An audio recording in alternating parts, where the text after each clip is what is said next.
Bonjour à tous et bienvenue dans cette partie de la formation. Dans cette partie, nous allons utiliser le composant Security pour créer l'authentification, permettre aux utilisateurs qui ont un compte de pouvoir se connecter et avoir plus de privilèges.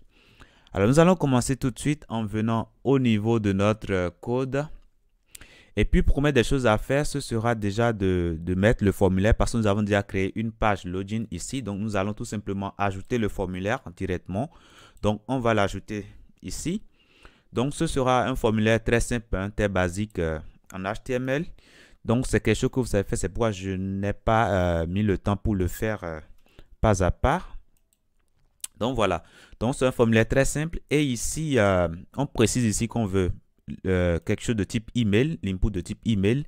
Et puis, pour l'input, ce sera de type password. Là, c'est bon. On peut l'enregistrer. Donc, normalement, lorsqu'on repart ici sur l'affichage et qu'on essaie d'accéder à Login, normalement, ça va nous afficher ici le formulaire. Là, c'est bon, le formulaire s'affiche correctement. Maintenant, le traitement de ce formulaire, nous allons confier cela tout simplement au composant Security. Donc, ce ne serait pas à nous de faire comme nous l'avions fait tout à l'heure dans le cas du register. Si vous vous rappelez bien, dans le cas du register, nous avons ici traité le cas d'envoi. Nous avons nous-mêmes essayer d'envoyer les données, etc. Ici, ce sera pas à nous de le faire, ce sera notre composant Security qui fera tout le travail pour nous. Donc, nous irons tout de suite au niveau du fichier de configuration du composant Security. Dans ce fichier, je rappelle encore, c'est dans le dossier config. Dans le dossier config, vous avez un dossier package et après, vous avez un fichier security.yaml. Donc, c'est à l'intérieur ici que nous allons faire les configurations. Alors, si vous vous rappelez bien, je vous avais parlé des providers. Et je vous avais dit que c'est ici qu'on indique là où nous irons chercher les données. Imaginez qu'un utilisateur vient mettre son email et puis son password. Il faut savoir où aller chercher les données pour tester si l'utilisateur a mis des données correctes ou pas. Donc, c'est ici que nous allons faire cette précision. Vous allez voir que ici, on peut mettre autant d'éléments, autant de providers que nous voulons. C'est pourquoi c'est même au pluriel. Donc, ici, nous allons ajouter un provider qui va s'appeler, disons, app user login, par exemple. Alors, vous êtes totalement libre de mettre le nom que vous voulez. Donc, voilà. Alors, une fois que ça, c'est bon, on va pouvoir maintenant définir maintenant ce provider. Nous allons préciser où est-ce qu'on va chercher les données. Donc, comme nous, ces données que l'utilisateur va mettre se retrouvent au sein de notre base de données, alors nous allons ici tout simplement indiquer que ces données-là font référence à l'entité user. Donc, nous allons mettre ici entity, et puis nous allons indiquer ici la classe. Donc, classe. Et là, nous allons indiquer en mettant app entity user. Et là, c'est bon. Maintenant, nous allons indiquer la propriété que nous allons utiliser pour rechercher l'information. Alors, si l'utilisateur vient, il met son email et met son password, nous allons indiquer tout simplement que c'est à partir de l'email que nous voulons rechercher. Donc, du coup, on mettra ici property et donc nous allons indiquer que nous voulons rechercher à partir de l'email.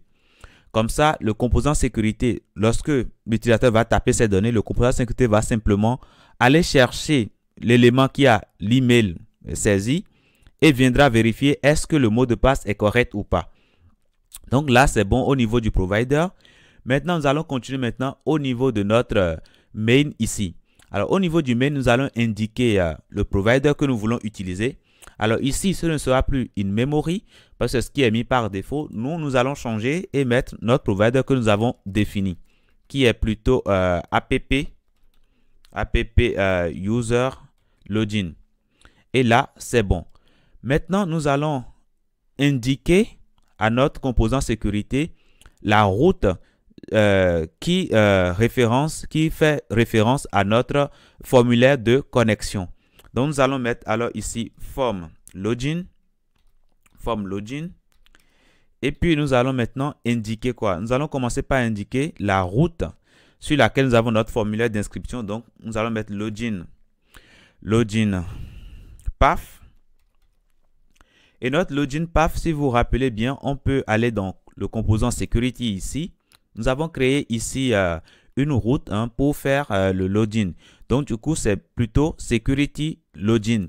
Donc, on revient ici au niveau de notre fichier de configuration. Nous allons mettre security login.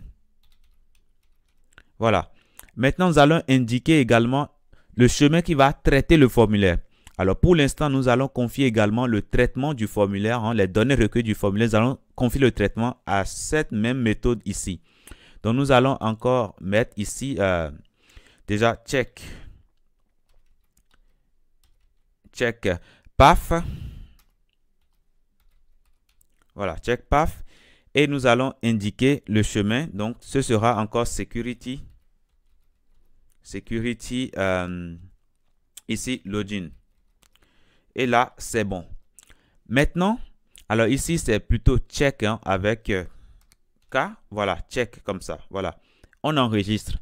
Maintenant, nous allons revenir ici au niveau de notre template. Alors, pour que le composant sécurité soit en mesure de lire les données que nous avons ici pour l'input et de lire également les données que nous avons ici pour le password, nous devons définir un name sur chacun de ces inputs. Donc, nous allons mettre ici name et ici, nous allons ajouter username, mais en commençant par underscore. Username. Voilà.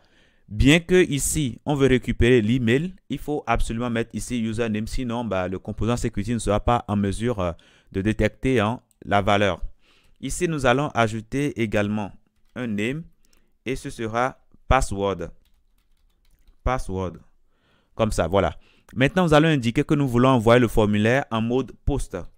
Donc, on mettra alors méthode post. Alors, comme ici, c'est la même page qui va traiter le formulaire, au niveau de action, nous n'allons rien mettre. On peut mettre action, ne rien mettre, tout simplement. Donc, voilà déjà pour la mise en place du formulaire, on peut l'enregistrer. Alors, une fois que ça, c'est bon, maintenant, on peut aller tester. Donc, on va au niveau de l'affichage ici. Déjà, nous allons actualiser pour prendre en compte les modifications. Et une fois que ça, c'est bon, maintenant, nous allons saisir les informations d'un utilisateur et tenter de le connecter. Alors, tout à l'heure, moi, j'ai créé un utilisateur. Je peux aller voir, donc, local host admin. Donc, dans l'administration, je peux accéder directement aux utilisateurs. Donc, ici, moi, je vais prendre ici un utilisateur dont je connais déjà l'email. Donc, je vais prendre cet email-là. Je connais également le mot de passe. C'est 1, 2, 3 jusqu'à 6. Donc, je vais le mettre. Et puis, je vais cliquer sur connexion. Alors, ici, on est toujours en Anonymous. Donc, on va cliquer sur se connecter ici. Et là, nous allons patienter. Et là, ça nous affiche une erreur ici. Vous voyez, donc, ça nous dit must be of the type string. Voilà, null given. Donc, c'est au niveau du password ici. Vous voyez, ça n'a pas pu récupérer correctement le password parce que ça attend un string, mais c'est nul qui lui a été fourni. Donc, on repart ici au niveau de notre formulaire ici. Vous allez voir que ici, nous avons mis underscore devant. Donc, c'est ça qui permet à notre composant security de récupérer la valeur. Donc, comme ici, au niveau du password, nous ne l'avions pas mis, eh bien, ça n'a pas été en mesure de récupérer le mot de passe. Alors, on met alors le underscore avant le password et puis on enregistre, on repart et puis nous allons maintenant revenir en arrière et nous allons recommencer.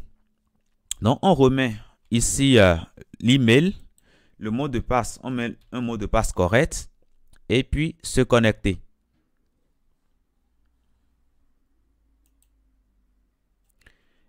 Et là, on voit que ça nous redirige sur la page d'accueil. Et qu'est-ce qu'on voit ici en bas? On ne voit plus Anonymous, on voit maintenant Pierre. Donc, ça dit que Pierre est connecté. Donc là, c'est bon, l'authentification se passe correctement. Maintenant, nous allons penser également à une route pour nous déconnecter. Donc, on repart au niveau de notre code et nous irons au niveau de notre contrôleur. Ici, nous allons créer une route qui sera logout, qui va servir à la déconnexion. Donc ici, au lieu de login, nous allons mettre logout. Logout. Et là, on aura security logout. Logout. Voilà. Et la méthode, ce sera logout. Logout, voilà. Et ici, le render, ici, on va, pour l'instant, on va rien retourner. On va rien retourner du tout. Voilà. Là, on peut l'enregistrer. Alors ici, bon, ça va nous souligner ça comme erreur. On peut enlever ça aussi. Hein. Voilà, on enregistre. Maintenant, on ira maintenant au niveau de notre fichier de configuration ici. Et nous allons indiquer comment nous voulons faire la déconnexion. Donc, nous allons mettre alors logout ici. Et nous allons préciser hein, la route sur laquelle on va faire le logout. Donc, on mettra ici path. Et cette route, c'est bien security logout. Voilà. Et après ça, nous allons indiquer là où nous allons rediriger l'utilisateur lorsqu'il sera déconnecté. Donc, on mettra ici target. Et puis, nous allons mettre, nous allons le rediriger sur la page d'accueil. La page d'accueil, c'est bien home. Là, c'est bon. On peut l'enregistrer. Donc, on peut repartir hein, pour tester cela. Lorsqu'on revient ici, nous allons déjà actualiser déjà pour voir. Après l'actualisation, nous allons maintenant mettre quoi? Nous allons mettre ici. Nous allons mettre logout. Voilà, on fait entrer. Et qu'est-ce qui se passe? Déjà, ça va charger et normalement, ça va nous déconnecter. Donc, on regarde en bas ici, hein, au niveau de la barre. Voilà, on voit maintenant qu'on est revenu à Anonymous. Vous voyez, donc ça nous a bien redirigé sur la page d'accueil. Donc, la déconnexion s'est bien passée. Maintenant, nous allons mettre tout cela au niveau de la barre de menu ici. Donc, on repart au niveau de notre template qui affiche la barre de menu. Donc, on repart au niveau de template et puis base html.twig. Donc, c'est à cet endroit ici qu'on affiche la barre de menu. Donc, ce que nous allons faire ici, nous allons déjà ajouter un bouton connexion qui va servir à faire la connexion. Donc, ici, ce sera security. On va mettre ici security. Alors, security login pour la connexion. Donc, ici, on mettra connexion. Voilà, connexion. Et là, c'est bon. Maintenant, nous allons tester également est-ce que l'utilisateur est connecté. S'il est déjà connecté, ben ça ne servirait plus à rien de lui afficher ces deux boutons-là. On va simplement lui afficher un bouton pour se déconnecter. Alors, quand l'utilisateur est connecté, nous avons accès à une variable de session qui s'appelle user, qui est disponible sur app. Donc, nous allons déjà faire un if pour tester. Donc, on va tester la condition. Est-ce que nous avons app? Donc, je vais mettre ici app.user. Est-ce que c'est défini? Alors, si c'est défini, ça veut dire que l'utilisateur est connecté. Sinon, else, ça veut dire qu'il n'est pas connecté. Alors, donc, du coup, nous allons voir ce que nous allons faire ici. Alors, s'il n'est pas connecté, ça veut dire que nous allons lui afficher alors ces boutons-là. Donc, je prends ces boutons que je mets tout simplement là. Voilà. Par contre, s'il est connecté, alors là, c'est bien. Donc, nous allons lui afficher tout simplement un bouton pour se déconnecter. Donc, je vais enlever ça. Et nous allons mettre plutôt ici déconnexion. Déconnexion. Voilà, déconnexion.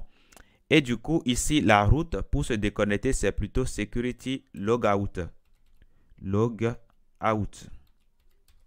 Voilà, on enregistre. Alors, est-ce que c'est bien ce que nous avons mis ici? Je vais regarder au niveau du contrôleur. Oui, c'est bien security logout. Là, c'est bon. Donc, on peut repartir déjà pour voir. Déjà, on va actualiser. Et là, on sait qu'on n'est pas connecté. Hein, donc, a priori, ça doit nous afficher les deux boutons connexion, inscription. Alors, nous allons mettre un peu d'espace hein, autour de ces boutons-là. Donc, ici, si vous voulez, nous allons ajouter au niveau de classe ici. Hein, on va ajouter M. M1. Comme ça va mettre un margin autour de ce bouton-là. On fera pareil pour les autres boutons, hein. Voilà, pour que tout soit symétrique. Maintenant que nous avons l'authentification qui se passe correctement, revenons au niveau de notre fichier de configuration. Alors, je vous avais dit que ce que nous précisons ici au niveau de provider ici, eh bien, c'est ce qui aide notre composant security à aller chercher les données. Donc, lorsque l'utilisateur va mettre son email et son mot de passe, le composant security ira tout simplement chercher l'élément qui a cet email-là, c'est-à-dire l'email que l'utilisateur a fourni. Et donc, du coup, il ramène l'élément maintenant et teste. Est-ce que le mot de passe fourni est égal au mot de passe qui est en base de données? Donc, du coup, il faut alors que l'email soit unique. Sinon, si le composant security retrouve plusieurs éléments avec le même email, forcément, il aura du mal à faire la comparaison. Donc, du coup, nous allons revenir au niveau de notre user entity et nous allons mettre une contrainte supplémentaire pour dire désormais que l'email sera unique. Donc, pour le faire, nous allons utiliser des contraintes. Bon, on ira sur la documentation de Symfony. Et là, on ira sur les contraintes. Ici, hein, on ira regarder dans les contraintes. Et lorsqu'on regarde un peu vers le bas, nous avons ici, alors allons encore un peu vers le bas, nous avons Unique Entity. Donc, on va cliquer là-dessus, puis c'est ce qui nous intéresse. Donc, on rentre là-dedans et on voit que ça s'utilise sur les classes.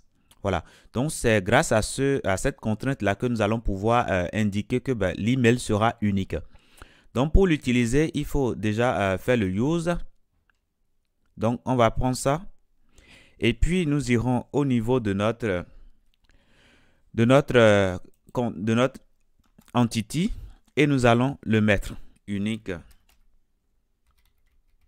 entity. Unique entity. Voilà. Maintenant, nous allons renseigner ici le champ, donc field. Et ce champ ici, c'est plutôt l'email. Donc, nous allons mettre ici email. Alors, dans les codes, ici, on va mettre email. Voilà. Maintenant, nous allons également indiquer le message qu'on va afficher si cette contrainte n'est pas respectée. Donc, message. Message. Et là, nous allons mettre comme message, nous allons tout simplement afficher le message, l'email tapé existe déjà.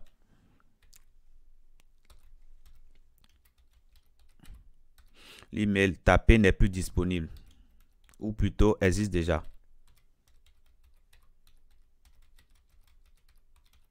Voilà, email tapé n'est plus disponible. Voilà, tout simplement. Et là, c'est bon, on peut l'enregistrer. On peut repartir au niveau de notre affichage ici. Et ce que nous allons faire, alors nous avons déjà un utilisateur qui a l'email pierre.com, pierre@pierre.com. Donc nous allons tenter maintenant, déjà on va faire la déconnexion et nous allons tenter d'inscrire un utilisateur avec le même email pour voir ce qui va se passer. Donc nous allons cliquer sur inscription. Et là, nous allons mettre les données. Paul 2. Paul test. Voilà. Et le mot de passe, nous allons mettre le mot de passe de Pierre. Nous allons mettre, alors l'email, pardon, on mettra l'email de Pierre. Le mot de passe, nous allons mettre les mêmes mots de passe. Et puis, nous allons cliquer sur s'inscrire. Et là, on patiente un tout petit peu. Et là, maintenant, ça nous affiche, voilà, le message d'erreur. L'email tapé n'est plus disponible. Donc, nous allons maintenant mettre Pierre à 2, par exemple. Et puis, nous allons mettre le mot de passe. Et puis, s'inscrire. Et normalement, tout doit se passer correctement. Là, c'est bon. Maintenant, on peut ici mettre le mot de passe pour s'authentifier. Donc, Pierre 2. Là, on met le mot de passe.